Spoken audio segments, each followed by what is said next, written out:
How many secrets does the solar system hide? Mercury carries over 1 trillion tons of ice and fire coexisting. Alien life might float in Venus's sulfuric acid clouds. And Jupiter's giant eye is watching Earth. What's even more terrifying is that Neptune rains diamonds every year, yet is quietly devouring its own moon. Are these planets really as we perceive them? Did you notice this small black dot crossing the sky? On November 11th, 2019, Singles Day, if you looked towards the sky, you had a chance to see an extremely rare astronomical phenomenon. Above the fiery, giant sun, a very small black dot swiftly passed across the sun. Its minuscule size formed a stark contrast with the massive sun. And that was Mercury.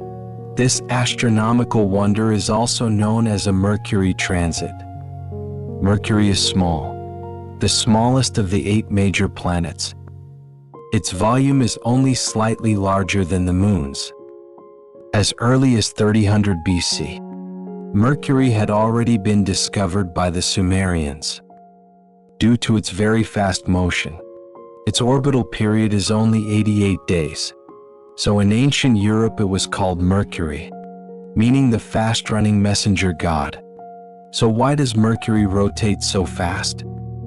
Actually, the reason is simple. It's just trying to survive. You see, Mercury is the planet closest to the Sun. The Sun's powerful gravity pulls on it constantly. And Mercury is very small, in terms of both volume and mass. To avoid falling into the Sun's giant furnace, Mercury dares not pause for a moment, maintaining a high-speed motion of 47.9 kilometers per second to resist the Sun's powerful gravity. So Mercury's fast rotation is also a necessity.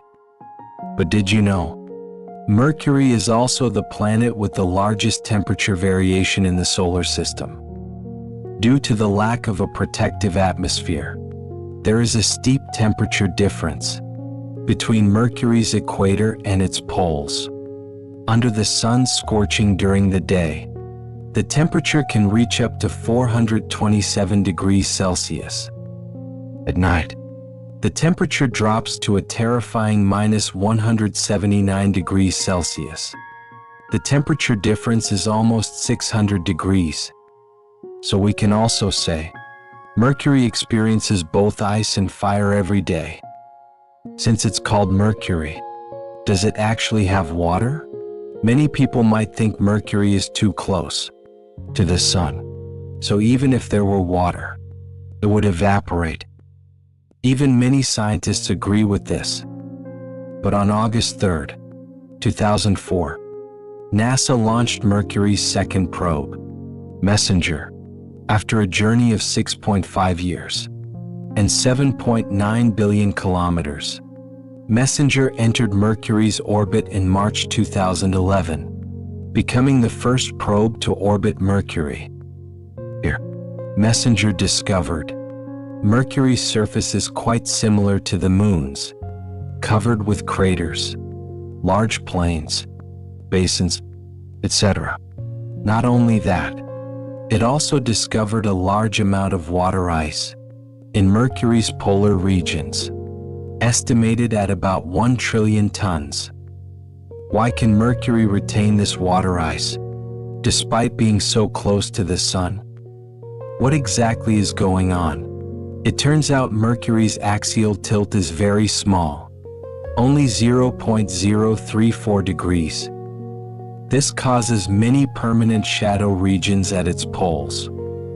The year-round temperature in these regions remains below -170 degrees Celsius. In such extreme cold, whether water vapor from its own interior or water brought by comets, everything instantly freezes into ice, sealed here. Since there is water, could Mercury possibly become a target for human migration?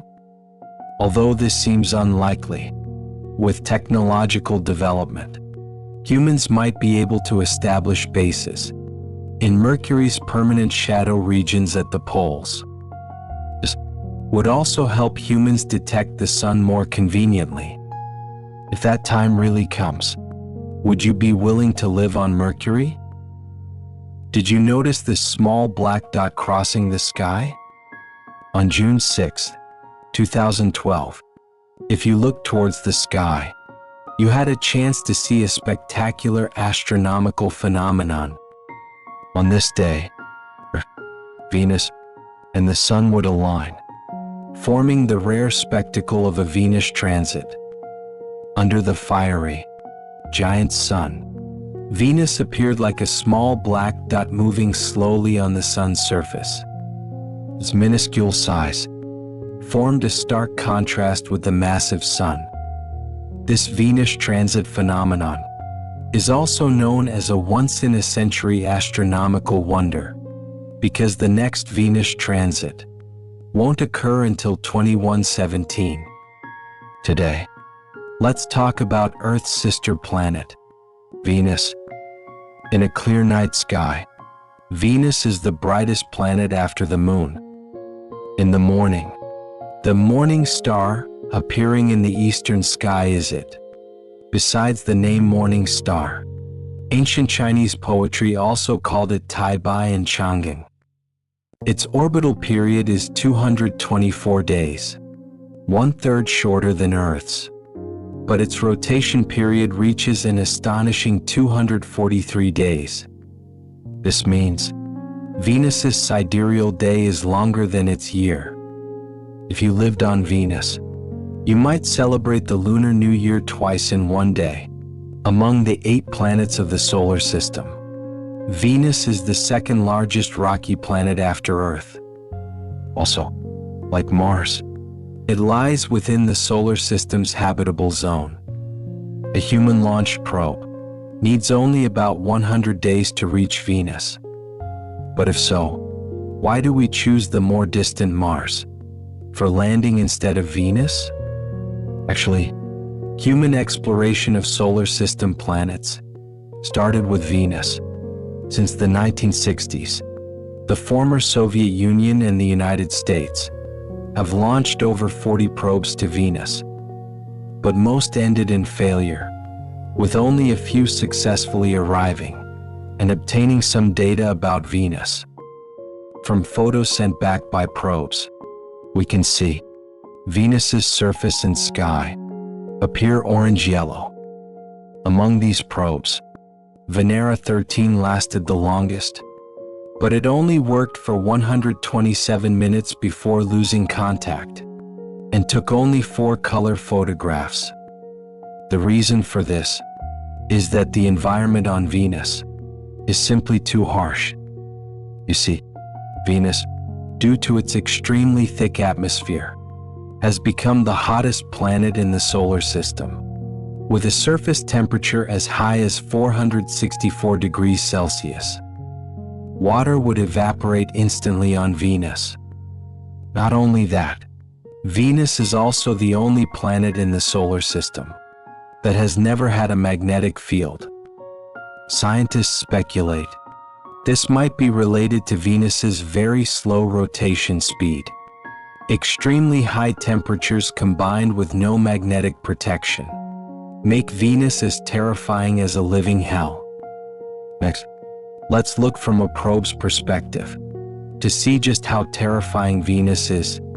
To reach Venus, a probe first must travel over 100 days and more than 300 million kilometers to reach Venus's orbit. Then the probe must penetrate the thick atmosphere. Venus's atmosphere is mainly carbon dioxide. The sky here is orange-yellow. The pressure is 92 times Earth's, and there is also a 30-kilometer thick layer of clouds composed of concentrated sulfuric acid. Carbon dioxide and thick clouds allow sunlight in, but prevent heat from escaping through the clouds into space, making Venus's surface temperature higher and higher. The harsh environment has stopped most probes here. If a probe is lucky enough, it can pass through the thick clouds to Venus's upper atmosphere. Here, wind speeds can reach up to 350 kilometers per hour. What does that mean? On Earth's surface, wind speeds exceeding 117 kilometers per hour constitute a Category 12 hurricane. The wind speed in Venus's upper atmosphere is over 3 times stronger than a Category 12 hurricane. Also, there are frequent lightning strikes here. The largest recorded lightning strike lasted 15 minutes. So for a probe to pass through here smoothly is already quite an achievement. But that's not the end. Next, it will face Venus's 464 degrees Celsius surface temperature and densely packed volcanoes. It is estimated the number of volcanoes on Venus's surface might exceed 1,000,000. Under so many harsh conditions, it's impossible for liquid water to exist on Venus's surface. Humans had to halt research on Venus because compared to Venus's hellish environment, Mars undoubtedly holds more exploratory value. But Venus is not entirely worthless. On September 142020, a study published in Nature Astronomy reported that astronomers using telescopes detected the chemical signature of phosphine in Venus's thick clouds. This is a possible sign of life. Microbes might be living in Venus's clouds. While this doesn't directly prove life exists on Venus, it brings a glimmer of hope to our search for extraterrestrial life. Additionally, NASA has decided to execute 2 new Venus exploration missions between 2028 and 2030 to study Venus's atmosphere and geological features. Because Venus becoming what it is today is closely linked to the greenhouse effect. Looking at Earth, global warming has intensified in recent years. We really should reflect carefully. If we continue to let the greenhouse effect go unchecked and ignore it, perhaps one day in the future, Earth will follow in Venus's footsteps, and humanity will disappear in the river of history.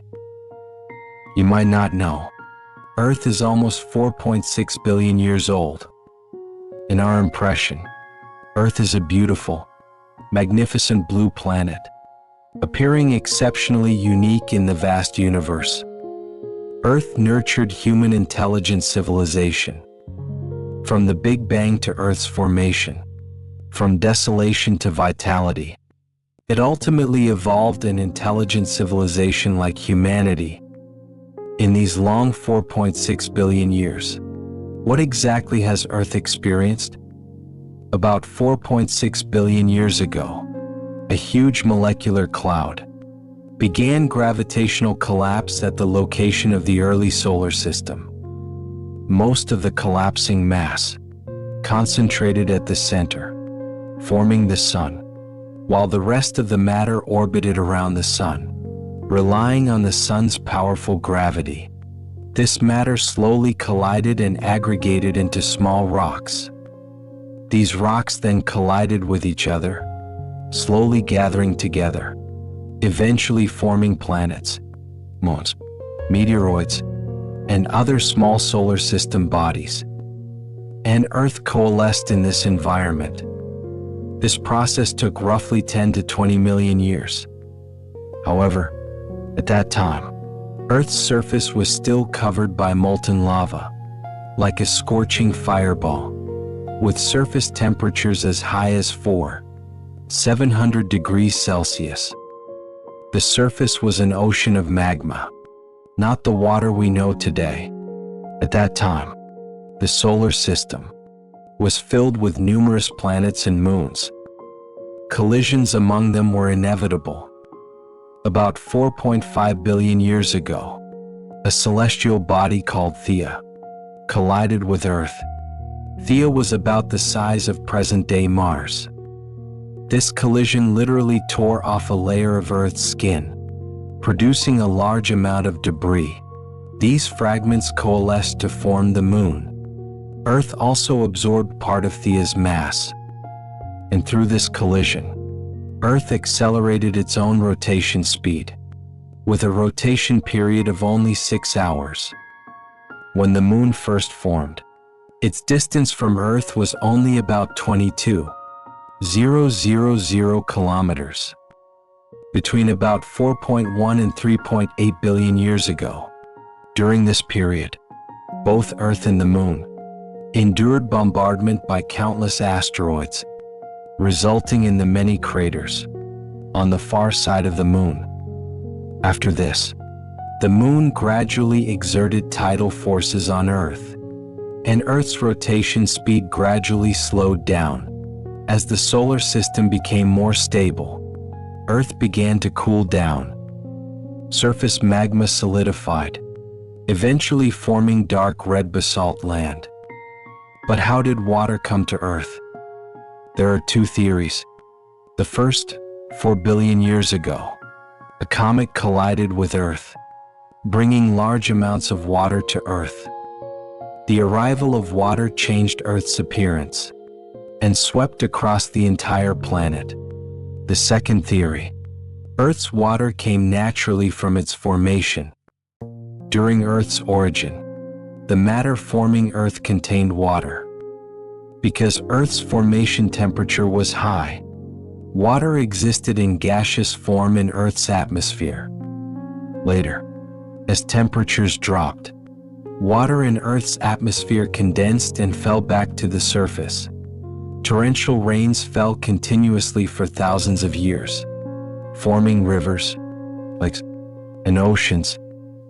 Due to the continuous loss of internal heat, plate tectonics were driven, forming continents. While Earth acquired water, the Moon began moving away from Earth.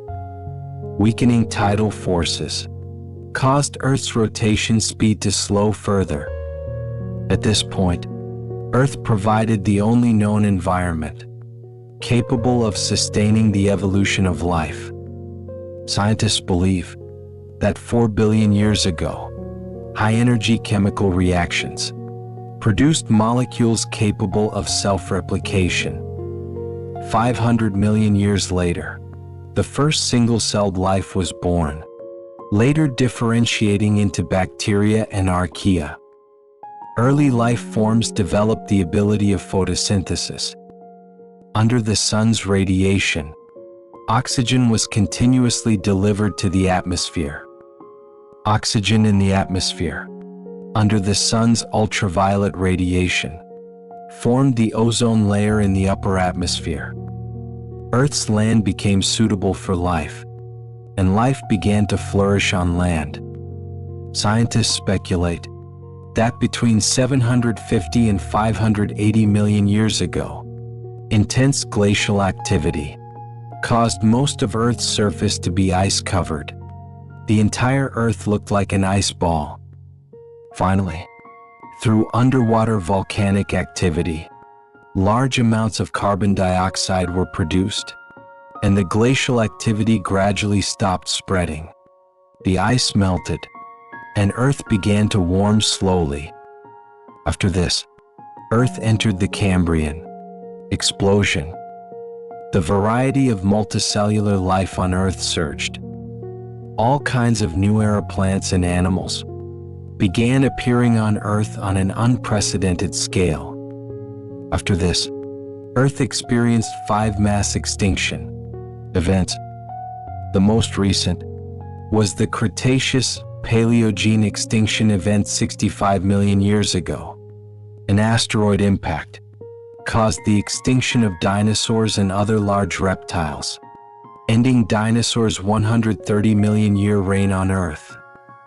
But some small animals survived. Over the past 66 million years, mammals continued to diversify.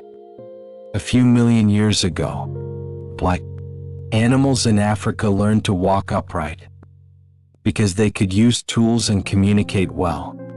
Their brains became increasingly developed. eventually evolving into humans. Human civilization began, gradually gaining Earth's dominance and control. At the same time, humans also demonstrated great destructive power. With the development of agriculture and civilization, humans enjoyed a quality of life unmatched by any other species on Earth, but also conversely affected Earth and the natural environment. As environmental problems intensified, humans felt an unprecedented survival crisis. If environmental problems continue to be neglected without change, then there is a possibility that humans will become the species that ruled Earth for the shortest time. Don't blink. What you are seeing now is a photo worth $2.6 billion, with 1.8 billion ultra-high-definition pixels. The scene in the photo is desolate, devoid of any vitality, but it's a place most dreams of going. And this is Mars. Although Mars now looks like a silent dead star, 4 billion years ago, it was as warm and wet as present-day Earth, and might have even nurtured life long ago. So what happened to Mars to make it the way it is now? Next, let's explore the solar system's second Earth, Mars. Mars is the second smallest planet in the solar system, after Mercury. Its diameter is about half of Earth's, and its volume and mass are far less than Earth's. But it is a key focus of human exploration, because it shares many similarities with Earth. For example, its rotation period is about 24 hours and 37 minutes, only slightly longer than an Earth day. Also, its axial tilt is 25.19 degrees, very close to Earth's 23.26 degrees. This means Mars also has seasonal changes. However, its orbital period is about 687 Earth days, so roughly 1 Mars year equals 2 Earth years. Additionally, because Mars's seasons are much more pronounced than Earth's, in winter, the lowest temperature drops to a terrible -133 degrees Celsius, while in summer the highest temperature can reach 27 degrees Celsius. The temperature variation is quite huge. Essentially, Mars is a desert planet. Its surface is covered with sand dunes and gravel, and it lacks stable liquid water. More importantly, Mars's oxygen content is only 0.15%, with the vast majority of gas being carbon dioxide, and its atmosphere is extremely thin. In such a harsh environment, life would find it very difficult to adapt and survive. So why do humans persistently explore Mars? Firstly, Mars is one of the closer planets, suitable for exploration. Compared to Venus, Mars's environment is more suitable. Also, about 4 billion years ago, Mars's climate was similar to Earth's. At that time, Mars also had rivers, lakes, even oceans on its surface. But due to unknown reasons, Mars became what it is now. So exploring the reasons for Mars's climate change has great significance for protecting Earth's climate conditions. Additionally, searching for fossils of past life on Mars is one of the important goals of planetary exploration, because it means that given the right conditions, life can arise on planets in the universe. More importantly, from a long-term perspective, Mars in the future is very likely to be a planet for human migration. Musk once planned to establish a city on Mars for 1 million people to live in by 2050, because given humanity's current negative impact on Earth, either humans will leave Earth in the future, or Earth will make humans disappear. Rather than pinning hopes on migrating to Mars, we should focus on protecting Earth because protecting Earth is protecting humanity itself. Is Jupiter made of wood? As is known, Jupiter is a gas giant planet, the planet with the largest mass and volume among the 8 major planets. Although its mass is only 1/1000th of the Sun's, it is 2.5 times the total mass of the other planets in the solar system, and 318 times that of Earth. Its volume is 1,321 times that of Earth. Because Jupiter is so massive, it is easily visible to the naked eye at night, so ancient people discovered it long ago. However, ancient China called Jupiter Sui Xing, year star, because its orbital period is about 12 years, matching the earthly branches in the Chinese system. By the Western Han Dynasty, Sima Qian, through actual observation, found that Sui Xing appeared blue-green. In the 5 elements theory, blue-green is associated with wood, so it was officially named Jupiter, wood star. Human observation of Jupiter has never stopped. In 1610, Italian astronomer Galileo, using a telescope, discovered 4 moons of Jupiter. This was the first discovery of satellites not belonging to Earth. Later, through photography and probes, numerous Jovian moons were successively discovered. Interestingly, in Greek mythology, Jupiter corresponds to Zeus, and Jupiter's moons are mostly named after Zeus's lovers. In March 1972, the first Jupiter probe, Pioneer 10, was successfully launched. In October 1973, it sent back over 300 images of Jupiter. This was humanity's first close-up observation of Jupiter. According to the returned images, Jupiter has the largest planetary atmosphere in the solar system and the largest anticyclonic storm in the solar system. The Great Red Spot, Jupiter's beauty and size, have made humanity never stop exploring it. Subsequent probes like Voyager, Galileo, and Juno have all conducted in-depth studies of Jupiter, making Jupiter the most visited extraterrestrial planet in the solar system. Why do people often say Jupiter is Earth's guardian? Firstly, Jupiter is the 5th planet from the Sun and the largest in volume in the solar system.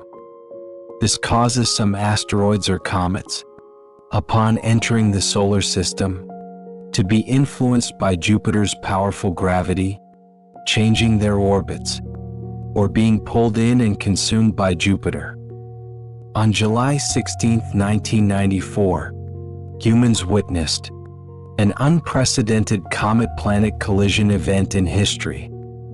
Over 5 days, Comet Shoemaker, Levy 9 broke into 21 fragments, which crashed into Jupiter at 60 kilometers per second, like a string of firecrackers. This was equivalent to detonating 21 atomic bombs continuously above Jupiter. Perhaps without Jupiter's obstruction, this comet might have hit Earth. As the big brother among the 8 planets, over billions of years, Jupiter has blocked countless threats for Earth.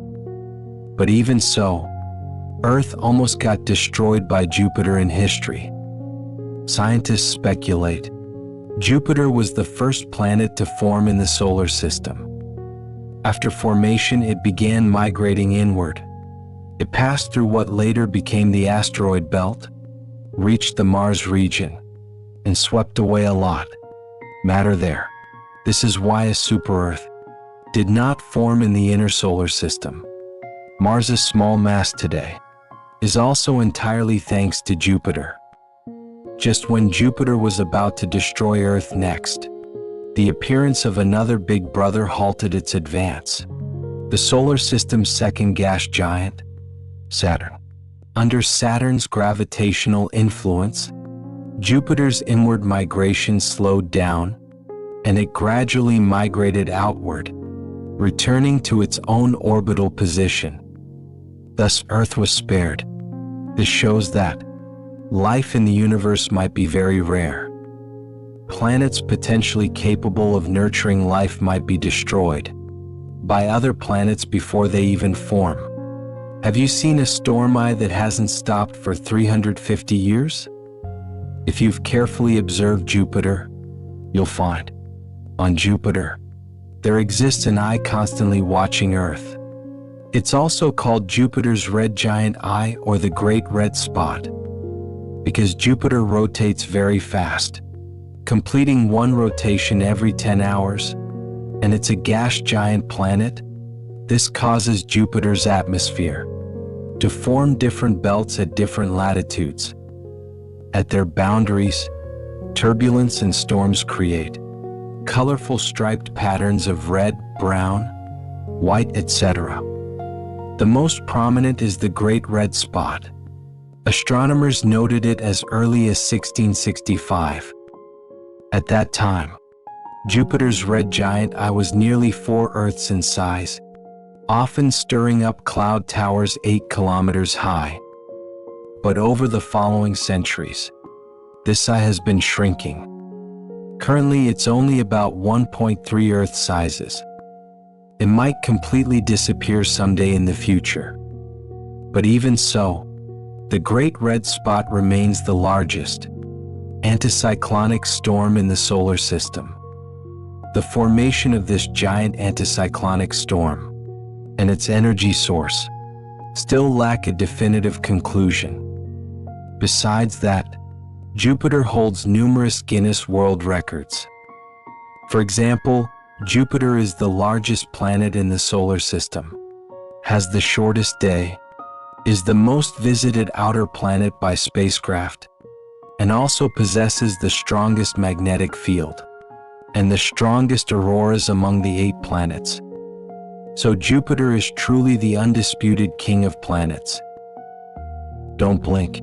What you see now is Saturn, a coexistence of beauty and terror. Although Saturn's name sounds a bit earthy, it doesn't prevent it from being the most beautiful planet in the solar system. Some might say, isn't Earth beautiful? Earth is certainly beautiful, but compared to Saturn, Earth also seems slightly inferior. This is because Saturn is adorned with thousands of beautiful thin rings. Among the 8 planets of the solar system, no other planet's rings are as intricate and spectacular as Saturn's. Imagine if Saturn suddenly passed close to Earth's orbit. It would likely be a very spectacular visual feast. However, in that case, Earth would also be torn to pieces by Saturn's powerful gravity.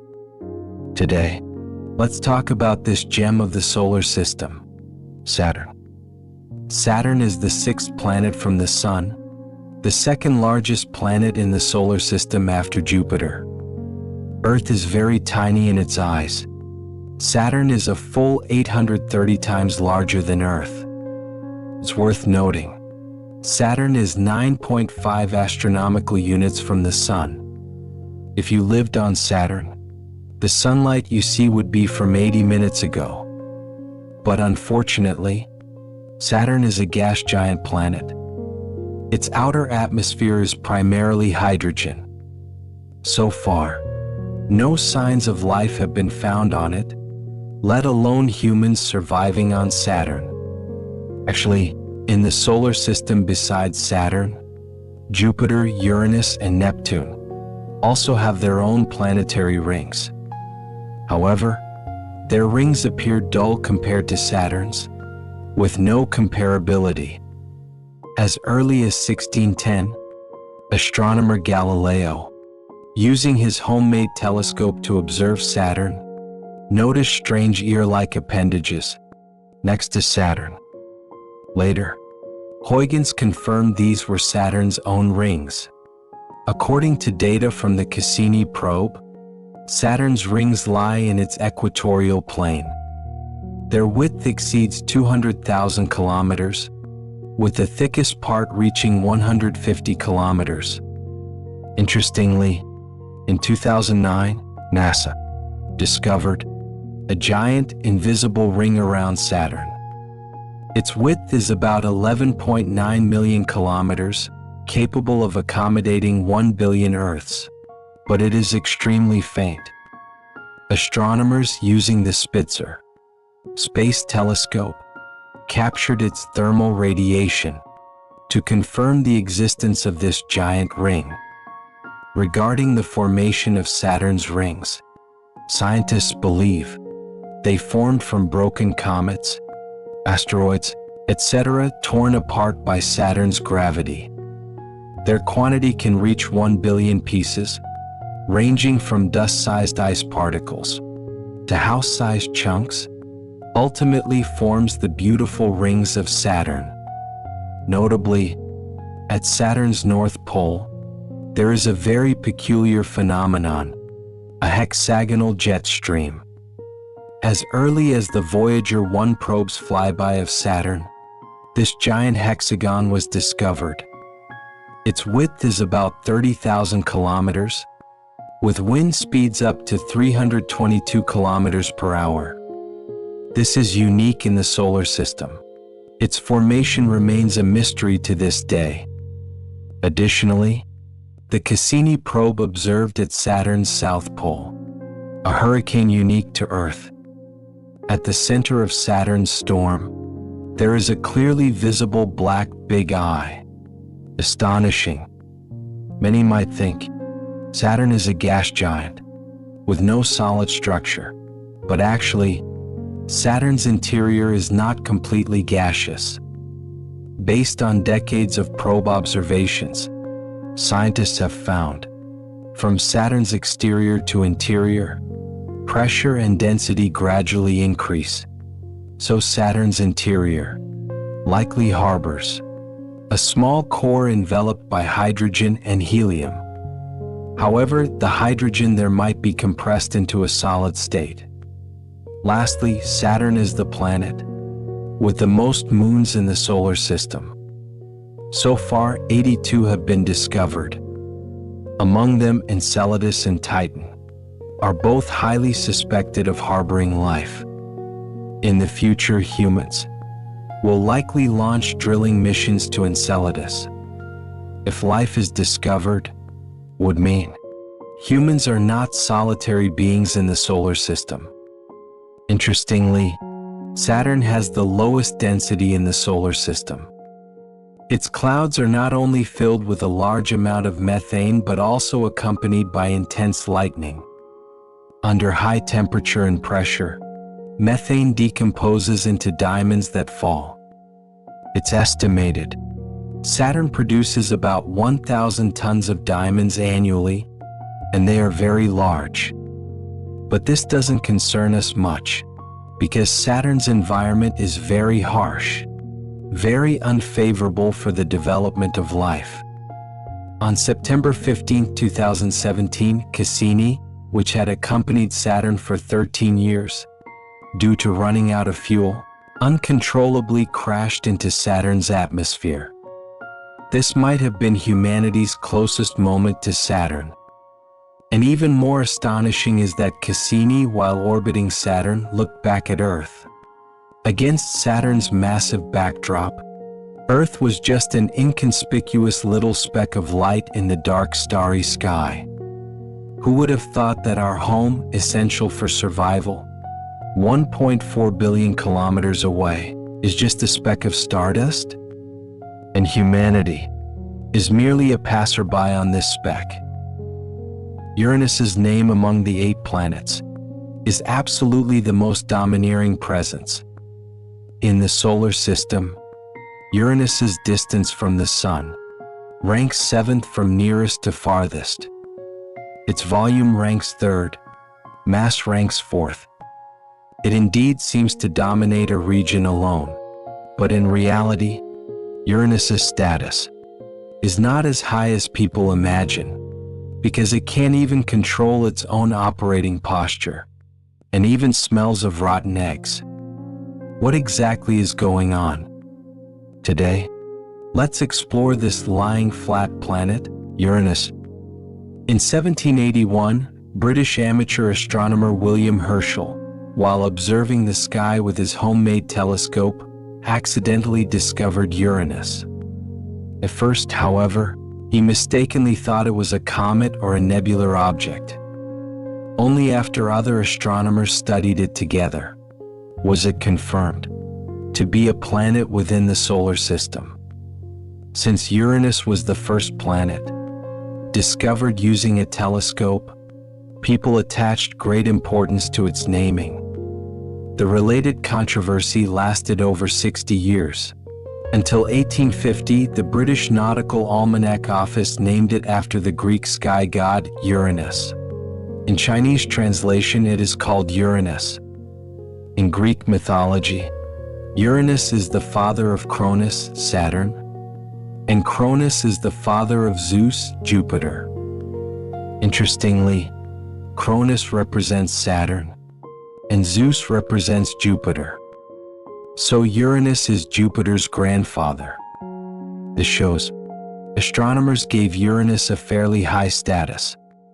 It's worth noting, Uranus and Neptune's internal and atmospheric composition differ from gas giants Jupiter and Saturn, so astronomers specifically established ice giants to distinguish them. Ice giant sounds very cold, and indeed it is. Among the 8 planets of the solar system, Uranus has the coldest atmosphere in the solar system, with temperatures as low as -224 degrees Celsius. What does that mean? It's only about 50 degrees above absolute zero, -273.15 degrees Celsius. If you lived on Uranus, without any protection, you would instantly freeze into an ice sculpture. Uranus's average distance from the Sun is about 2.9 billion kilometers. It orbits the Sun along a huge elliptical orbit, taking 84 years to complete one orbit, which is similar to a human lifespan. However, its rotation speed is relatively fast, taking only 17 hours to complete one rotation. But what most astonishes people is Uranus's axial tilt is as high as 97.77 degrees. In other words, it's a completely lying flat planet. In the solar system, other planets' rotation axes, relative to the solar system's orbital plane, are mostly facing upwards. But Uranus rotates like a ball, rolling on its side. This makes its seasonal changes completely different from other planets. On Uranus, when the northern hemisphere is in summer, its north pole almost points directly at the Sun, while the southern hemisphere remains in constant darkness. Conversely, when the southern hemisphere is in summer, the northern hemisphere is in constant darkness. In other words, if you lived on Uranus, in one lifetime, you would only experience one day and one night. Scientists speculate the reason for Uranus's extreme axial tilt is that during its formation, Uranus suffered a violent collision from another massive celestial body. This impact directly caused Uranus to lie on its side. Additionally, Uranus's rotation direction is clockwise, which is also completely different from other planets. If these were indeed caused by an impact, it's hard to imagine how spectacular and intense that collision event was. Although Uranus is an ice giant, it doesn't mean it's entirely composed of ice. On the contrary, Uranus is a gas giant shrouded in haze. Its composition is still mainly hydrogen and helium, with a very small rocky core at the center, an outer mantle composed of water ice, and its atmosphere contains a large amount of methane. Methane absorbs most of the red spectrum. Uranus presents a beautiful sky blue appearance. But beauty aside, Uranus's atmosphere also contains a large amount of hydrogen sulfide. So when you get close to Uranus, you would smell the rotten egg odor from hydrogen sulfide. Interestingly, Uranus also has planetary rings, just not as beautiful and spectacular as Saturn's. Uranus's rings are all very dim, composed mainly of dark granular matter about 10 meters in diameter. So usually we cannot observe the ring's presence. But like Saturn, Uranus also rains beautiful and precious diamonds under special conditions, likely related to their unique structure. However, Uranus is really too far away. So far, only Voyager 2 has conducted close-up observations. During this visit, Voyager 2 studied the structure and chemical composition of Uranus's atmosphere, discovered 10 new moons, and finally studied Uranus's unique climate caused by its axial tilt. In the future, humans may launch entirely new exploration missions to Uranus. Perhaps by then we can understand the real reason for its lying flat. Is there a sea king on Neptune? Since Pluto was kicked out of the solar system's planetary group chat, Neptune has become the planet farthest from the Sun. On September 23, 1846, astronomers using perturbations in Uranus's orbit predicted Neptune's existence and possible position. Thus Neptune was discovered, and it's the only planet discovered through mathematical prediction, rather than observational accident. Neptune's mass ranks third among the 8 planets, 17 times Earth's mass. Its volume ranks fourth, 58 times Earth's volume. The average distance between Neptune and the Sun is nearly 4.5 billion kilometers, which is 30 times the distance from Earth to the Sun. Due to the great distance, Neptune's orbital period is very long, the longest among the 8 planets. This means 1 year on Neptune equals 164 Earth years.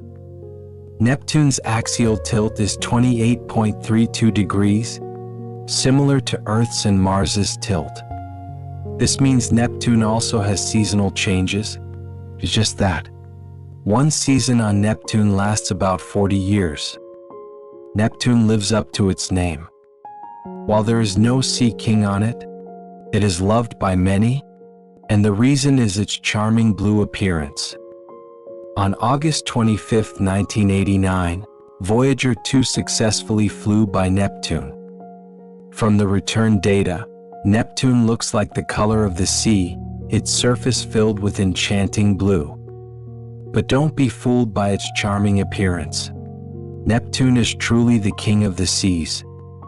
Although there is no sea king on Neptune, Neptune is the brightest planet among the 8 planets. The main reason for this is that Neptune's atmosphere contains methane, and methane absorbs red wavelengths and infrared light from sunlight, giving Neptune its blue hue. Interestingly, Neptune and Uranus have extremely similar atmospheric compositions, including similar methane content. But Neptune is noticeably bluer than Uranus. Additionally, because Neptune's atmosphere contains methane, and as you go deeper into Neptune's interior, pressure and temperature increase. Under such high temperature and high pressure conditions, methane molecules break apart into carbon atoms, and the carbon atoms in this environment turn into diamonds. Near Neptune's core region, it constantly rains diamonds. This is the second reason many people love Neptune. Although Neptune has a charming appearance and diamond rain, don't be fooled. Neptune is one of the most terrifying planets. Among the 8 planets, Neptune is far from the Sun, one of the coldest places in the solar system. Neptune's average temperature is about -214 degrees Celsius. The hottest spot on this ice giant is its south pole, where the temperature is about -200 degrees Celsius. Additionally, Neptune's atmosphere has the highest wind speeds in the solar system. Wind speeds can reach supersonic speeds, up to a terrifying 1,930 kilometers per hour. What does that mean? The strongest typhoon on Earth has wind speeds of only 378 kilometers per hour. What's even more frightening, Neptune has a great dark spot, similar to Jupiter's Great Red Spot. Its size much larger than the entire Eurasian continent. Interestingly, in 1994, when the Hubble Space Telescope photographed Neptune's spots again, the Great Dark Spot had disappeared. Astronomers believe it was either covered or dissipated. However, in Neptune's northern hemisphere, an almost identical spot emerged. This new spot is called the Great Dark Spot Northern, and it still exists, continuously observed. We all know the main reason Pluto was removed from the planetary group chat is because Pluto's orbit periodically enters inside Neptune's orbit. So why don't they collide? The reason is Pluto's orbit is not on the same plane as the 8 planets, and Pluto's orbit and Neptune's orbit do not intersect. Furthermore, Neptune and Pluto have a 3:2 orbital resonance. This mechanism prevents the two bodies from changing their relative positions, keeping them from approaching each other. As an ice giant, Neptune currently has 14 known moons. The only thing possibly connecting Neptune to a sea king is Neptune's largest moon, Triton. Triton has a diameter of 2,700 kilometers, the 7th largest known moon in the solar system. By studying data from Voyager 2 and the Hubble Space Telescope, scientists discovered Triton's orbital direction is actually opposite to Neptune's rotation direction. Moreover, Triton accounts for over 99.5% of the mass in Neptune's orbit, including all other known Neptune moons and rings. Also, Triton shares many similarities with Pluto. These phenomena indicate the two did not form in the same region of the solar nebula. If it were a natural satellite, they should have formed in the same collapsing gas and dust cloud, with the same rotation and orbital direction. This suggests Triton was captured by Neptune, and it originated from Pluto's domain, the Kuiper Belt. Perhaps, during an outing or trip, Triton caught Neptune's eye. Later, due to Neptune's very strong surface gravity, second only to Jupiter in the solar system, it forcefully trapped Triton in its own orbit. Since then, Triton became Neptune's largest moon, and also the only moon in the solar system with a retrograde orbit. Unfortunately, scientists have found that Triton's orbital altitude is decreasing year by year. It's estimated that within decades, Triton will enter Neptune's Roche limit. That would mean Triton will be torn into fragments by Neptune, becoming part of Neptune's planetary rings. It seems Neptune's trash is confirmed. All right, my friend, let's pause our conversation here tonight on the mysteries of the universe. Now, allow me to press pause for you. Set aside all thoughts and inquiries, and simply, quietly, be in this moment. From here, my voice will fade away, leaving only the silent tapestry of the cosmos and a carefully chosen piece of pure music, tuned to 432 Hz. Science suggests this frequency resonates deeply with the natural vibrations of the universe and the rhythm of life itself, soothing your nervous system and guiding you into deep relaxation. Now, find your most comfortable position. Gently close your eyes, or let your gaze rest softly upon the stars.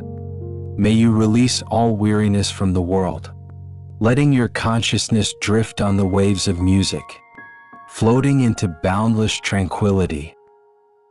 Good night, sweet dreams, until we meet again among the stars.